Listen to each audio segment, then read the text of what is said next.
The Watchtower sitting above the realm of the Nerdy Knights has been buzzing with news activity at all the news coming out of Wondercon in Los Angeles. DC Rebirth is happening and is one of the major topics right now, but before that, let's talk about Brian Michael Bendis and his Marvel announcements. So Brian Michael Bendis had a panel at Los Angeles, WonderCon, and it opened with information about Season 2 of Powers, which of course is the comic book series that Brian Michael Bendis wrote, that is now a TV show exclusive to PlayStation. You can only watch it on the PlayStation, download it on the PlayStation, and that's pretty much it. But with the more exciting news, there was some recent announcements about Civil War II, where the first issue with the inciting incident to the Civil War will be coming out on Free Comic Book Day, free to everybody, and we'll have the illustrator David Marquez of the Fantastic Four Season 1, and written by the Civil War original writers Mark Millar and Steve McNiven. Announcements to the direction of Black Cat and Spider-Man came up, and a teaser cover for the new International Iron Man, which features what look like Black Widow and another dark-haired female. International Iron Man sounds like it's going to be something that's interesting, and of course Invincible Iron Man will still be going on, and will feature Mary Jane Watson in a couple of issues. So it'll be very interesting to see where they take that. And then, of course, a Marvel panel at WonderCon would not be complete without Brian Michael Bendis making a fake announcement, and his announcement was that he would be joined by artist Adam Hughes, and they would be doing an Indiana Jones comic. Of course, this got everyone incredibly excited at the panel, and Bendis had to very quickly backtrack on everything that he was saying by saying, quote, "It was either this as my fake announcement or a DC Rebirth comic that's adult sugar and spike with Jason Shiga. I thought this one would be funnier. I was wrong." People were disappointed to discover, of course, that Indiana Jones was not actually going to be coming, but Bendis did mention that if Disney allowed him, they would absolutely take the Indiana Jones and make it into a comic, and who would not enjoy an Indiana Jones comic? With how well Marvel has been handling some of the Star Wars comics, like Kanan, I would think that an Indiana Jones comic would actually be fairly decent. But let's actually get into DC Rebirth, because I have a feeling that's why most of you are watching this video, and that's one of the main reasons I had to sit down and actually create this, was because there's some things that sound very interesting. The DC Rebirth panel was very early this morning, which is Saturday, March 26th, and had Jeff Johns, Jim Lee, and Dan DiDio take the stage. Jeff Johns, of course, being the chief creative officer of DC, and Jim Lee and Dan DiDio being co-publishers. Jim Lee opened with a pretty great quote to how he is kind of treating the DC Rebirth, and it is, quote, "At the end of the day, Dan and I are comic book people. This is what we live and breathe. The comics are the source material for what you're seeing in other media. We've got to keep that vibrant and exciting, and that's what Rebirth is about," end quote. So here's what it sounds like to me. It sounds like Jim Lee is trying to say that DC is going to be bringing the comic book world and the cinematic world kind of together to meet a little more. And I think in the short term, Jim Lee is thinking very, very smartly, because Batman vs. Superman just released this last Friday, and we're going to have a spoiler cast coming up if it's not already out when you're listening to this. But there are going to be a lot of things going on in DC, in the DC cinematic universe, that are going to need answering, and I think people are going to possibly start turning to the comic books, and Jim Lee and everyone at DC is wanting to make sure that everything is a little bit more accessible to new comic book readers. However, my concern is that this could start to alienate current comic book fans, and in that vein, I want to bring up what Jeff Johns said, and that's that Rebirth is not a reboot to the universe. It is about, quote, bringing back everything that's wonderful about these characters, end quote.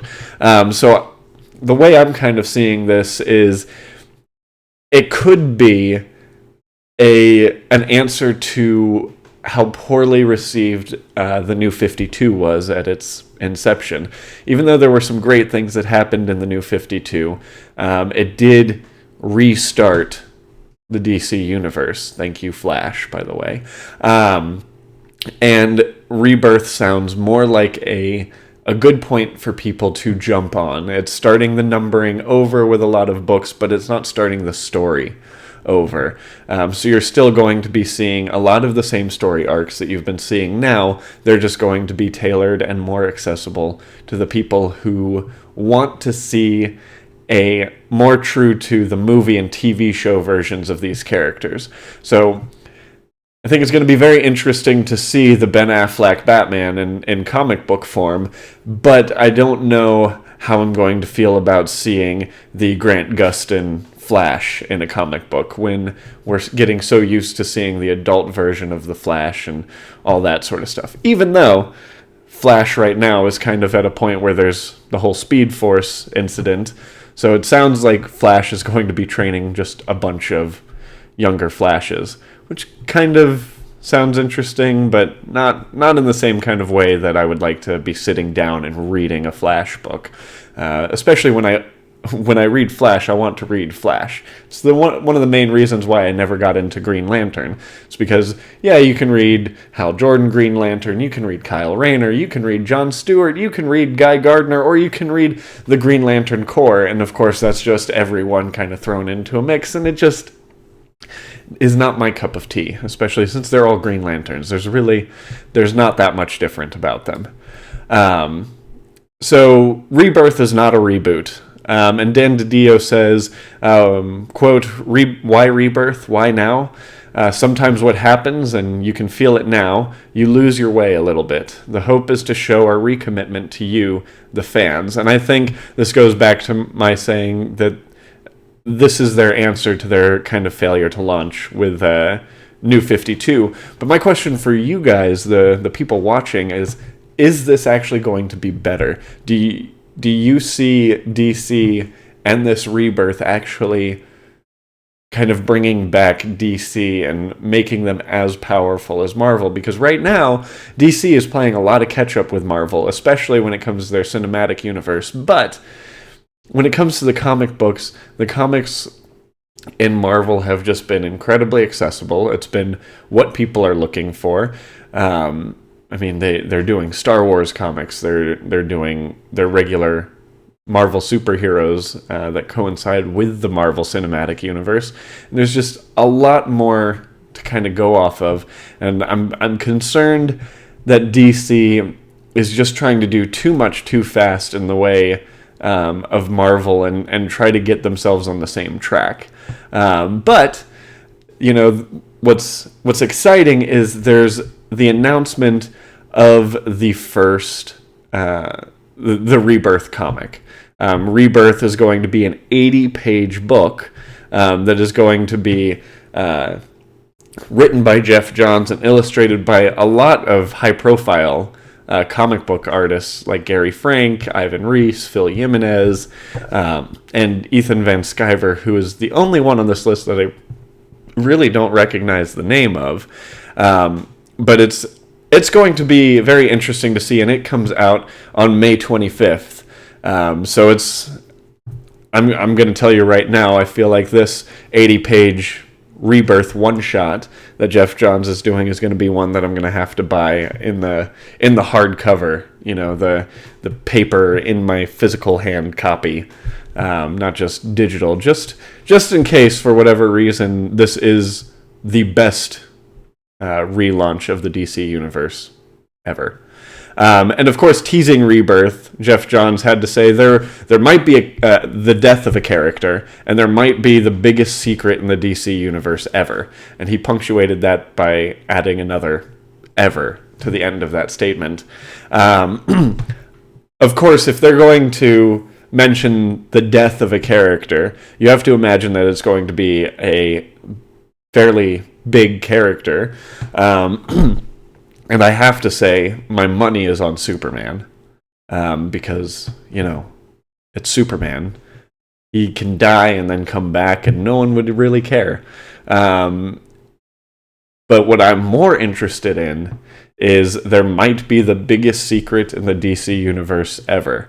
I have no idea where they could be going with this, and it's going to be very interesting to see. I'm wondering if it's going to be some kind of Justice League member being actually on Lex Luthor's side the whole time, or what's going to kind of come of this. It's going to be very interesting nonetheless. Even if it turns out failing, you can't say it won't be interesting. DC is also saying that they're going to be doubling down during the Rebirth session, and they're going to be going twice monthly on their core titles, which core titles mean things like Batman, Superman, Green Lantern, Flash, Justice League. We're going to start seeing those books come out twice a month, and they will still be sitting at the cover price of $2.99 an issue, which is great, because a lot of those core titles can be, you start to see the $3.99, $4.99 price come on them, and when you compare them to Marvel Comics, you see a lot of Marvel Comics sitting at $3.99 and $4.99 consistently. So I think they're doing a smart move by making a competitive price, especially when you talk about how many different ongoing series DC makes. I know just in Batman, I feel like there are, 27 different ongoing series. So if all 27 of those are just $2.99 and only one of them is coming out twice a month, it might save people a little bit of money when you're not having to pay exorbitant amounts of money. One of the comics that sounds incredibly interesting is this new style of detective comics that they're going to be starting with Rebirth, and it's essentially a Batman boot camp that's going to be run by Batman and Batwoman, and the first recruits are going to be Tim Drake, Cassandra Cain, and Clayface. Now, they haven't actually said what Clayface's role is going to be in this new Detective Comics, but he's going to be front and center in the book, and I'm very interested to see how Batman in this Batman boot camp treats a former Batman villain. Another thing that Anna, co-host of Nightly Novels, is going to be really excited about is Nightwing is going to be continuing, and it's going to be more in the vein of the Grayson comics that came out, and is going to start out with Nightwing kind of coming to terms with what happened in the Grayson novels. And I think what's great is the first issue that's going to be coming out of Nightwing is titled Better Than Batman. So you can already see where Nightwing's going to be going a little bit in attacking the Batman run, which is great because when it comes to the Bat family, I think Nightwing is easily my favorite one to follow, especially since there's really only one book that Nightwing is in, and more than one book of Nightwing is just one book too many. Of course, what I was waiting for the entire time I was reading through news articles, watching the panel and all of that, is I wanted to know what was happening with Scott Snyder. Scott Snyder, I think, is just one of the best things that has happened to DC. I think his run of Batman in the New 52 was just phenomenal. I thought Batman was easily the strongest book that came out of the New 52, especially since it comes right out the gate with Court of Owls and then goes straight into Death of the Family, and it's just one story after another, and they get progressively better and better. And their stories, I felt, were on par with Batman Hush. And I am excited to hear that Scott Snyder is going to continue working on Batman, just not Batman. He's going to be joining forces with John Romita Jr., who is easily one of my favorite artists. He's done some great amazing Spider-Man covers, or some amazing Spider-Man panels. And I mean, it's some of my favorite art that I've seen in Spider-Man books. So I can't wait to see his art come into this new Batman title called All-Star Batman, which, according to Snyder, is going to be very villain-focused. There's going to be no change in villains' origins or anything like that, but we're going to start out with Two-Face. And Snyder went in and said, I want Two-Face to come out of this being more terrifying than the Joker. And I think if anyone in the DC, on the DC side, can do it, I think it's Scott Snyder. And I'm really excited to see where it goes, especially since this new All-Star Batman is being described as kind of Batman Road Warrior or Batman Death Race, where essentially he's going to be traveling across the country fighting Two-Face, and it just sounds incredibly interesting, and I like the idea of a more villain-focused Batman run as opposed to just a Batman-focused Batman run, which of course we're going to see plenty of Batman in it, but it's going to be interesting to see how he tackles that making Two-Face scarier than Joker, and I can't wait to start seeing people say that maybe Joker isn't the best Batman villain. That's because Ra's al Ghul is the best Batman's villain.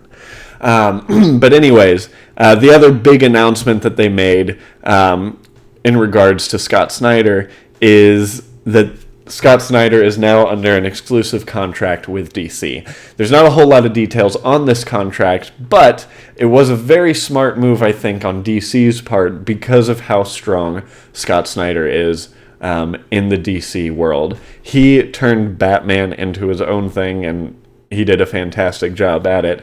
And now he's going to continue working with DC for an extended period of time and only be working with DC. What does that mean for Snyder? It means that I'm not going to see a Spider-Man by Scott Snyder. It means I'm not going to see, some other of my favorite heroes written by Scott Snyder. But I am really happy to see that Scott Snyder is sticking with DC for a while, because I think under the right hands, DC could become a very strong competitor with Marvel if they have people like Snyder at the helm of some of these great books. Also, some other big things that were announced. There's going to be a Superman novel where Lex Luthor is essentially becoming Superman. Wonder Woman is going to be helmed by Greg Rucka, who's also a phenomenal writer, and might make me actually interested in the Wonder Woman series a little more.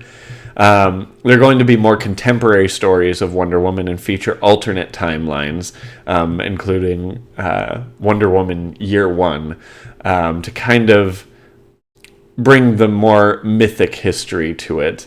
And it'll be interesting to see how it turns out. And they announced just about every single book and writer and artist that's going to be working with them. They've got Green Lanterns, they've got Red Lanterns, they've got Cyborg books, they've got Aquaman, they've got a new book coming out called Titans, which is going to be featuring legacy characters about kind of DC's heritage. And it's going to be about characters either trained or raised by classic characters and are now heroes kind of in their own right. Sounds like kind of a rebirth of Teen Titans, but without the teen title. So it'll be interesting to see where that goes. There's going to be a Harley Quinn novel, and I think Jim Lee actually dubbed Harley Quinn as the fourth pillar of DC Comics after Batman, Superman, and Wonder Woman. So with that big of a statement, I'm very curious to see where these Harley Quinn comics are going to go and how great they're going to be if we're trying to make them a pillar of DC. And of course, after Suicide Squad, they mentioned Green Arrow, they mentioned Black Canary, they mentioned Red Hood. There's just so many things that are going to be out there that it's going to be awesome to be a DC fan. And hopefully this means good things. The things that we don't know anything about still are Justice League of America and the book titled Super Sons, which they did mention is kind of Son of Superman meets Son of Batman. So it's that might be interesting. Kind of sounds a little silly, but I'm willing to give DC the benefit of the doubt. I want them to rebuild themselves and really make their comics great again from how great they were before New 52. Not to say that there wasn't some greatness in New 52, but this is their chance to really bring that greatness back and to really get people back into the DC realm, especially with all of the films coming out, all of their shows, which they're doing a phenomenal job with. They just need to get their comic books back on track. Guys, thank you so much for sitting and listening to me rant about comic books for the last 20 minutes. It's going to be really interesting to see where all this pans out. Leave messages in the comments below. Let us know what you think is the most exciting thing about this DC Rebirth. Let me know what is exciting to you on the Marvel side, and tell me what is your favorite character from the DC universe, and tell me if you think their Rebirth book is going to be phenomenal or not. Guys, it's been a nerdy night. Remember, you can follow me at BeRidiculous on Twitter, and you can watch everything Nightly Novels related at nkrn.org/nightly-novels. And of course, go to nkrn.org for any of your Nerdy Nights Network related wants. Thank you so much, and until next week, Excelsior.